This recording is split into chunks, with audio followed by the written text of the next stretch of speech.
Next route of basically drug administration जो है वो इनहेलेशन है। इनहेलेशन दो तरह से हो सकती है, एक होती है नेजल इनहेलर्स की फॉर्म में, एक होते हैं ओरल इनहेलर्स। बेसिकली क्या करते हैं, ये हमारे ना एयर पैसेज वे के अंदर जाके फिर वहाँ पे बेसिकली अस्थमा के पेशेंट्स के अंदर यूज़ करते हैं। टॉपिकल जो होती है स्किन के ऊपर डायरेक्ट अप्लाई करते हैं, पैचेस की फॉर्म पे होते हैं। कुछ पेशेंट्स जो होते हैं वो पैचेस के लिए उनमें एलर्जी हो जाती है और स्केचेस उठा सकते हैं, तो उन्हें हम जो है फिर ये नहीं देंगे। ट्रांसडर्मल बेसिकली डायरेक्टली अप्लाई करते हैं स्किन पे to reach the blood supply, ताकि ये डायरेक्टली ना सिस्टेमिक इफेक्ट कॉज करा दे। आगे आ गया जो है पेरेंट वॉल्यूम डिस्ट्रीब्यूशन। ये बेसिकली इंपॉर्टेंट एससीक्यू है। इसमें ये बताया है कि अमाउंट ऑफ ड्रग जो होती है, पेरेंट वॉल्यूम डिस्ट्रीब्यूशन बेसिकली ये है कि जो total amount of drug present है इन द प्लाज्मा कंसनट्रेशन वो कितनी है, वो होती है पेरेंट वॉल्यूम डिस्ट्रीब्यूशन बेसिकली।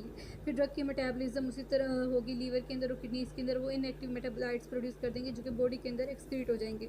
अब जिस तरह एक्सक्रीट होंगे उससे हम एलिमिनेशन कहते हैं। एलिमिनेशन जो है बेसिकली एक्सक्रीशन की फॉर्म में भी हो सकती है या फिर एलिमिनेशन की फॉर्म में भी हो सकती है। फिर आता है first order elimination. First order elimination ये होती है कि जो ड्रग एलिमिनेटेड है वो बेसिकली ना हमारी बॉडी से 99% ऑफ ड्रग जो होती है वो एलिमिनेट हो जाए, तो यानी कि जो उसका हाफ लाइफ ऑफ एलिमिनेशन है ना वो regardless of amount of the drug, तो बेसिकली उसे हम फर्स्ट ऑर्डर एलिमिनेशन कहते हैं। सेकेंड ऑर्डर एलिमिनेशन में ये होता है कि बेसिकली ना ज़ीरो ऑर्डर एलिमिनेशन में ये कह सकते हैं कि जो रेट ऑफ एलिमिनेशन है ना वो कांस्टेंट होता है रिगार्डलेस ऑफ द कंसंट्रेशन।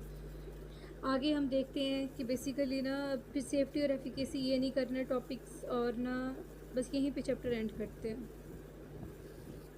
फिर ऑर्फन ड्रग्स आ जाती हैं। ऑर्फन ड्रग्स जो होती है ना बेसिकली ये हमने पहले पढ़ ली कि रेयर डिजीज़ के लिए होती हैं, और इसके अलावा जो लास्ट में टेबल है ये भी करना है। इसमें बेसिकली क्या बताया हुआ है, नहीं ये इंपॉर्टेंट नहीं है, ये एमसीक्यू आप सबने ज़रूर सॉल्व करने हैं। प्रॉफ में यहीं से एमसीक्यू आते हैं। आगे आगे चेकलिस्ट के बाद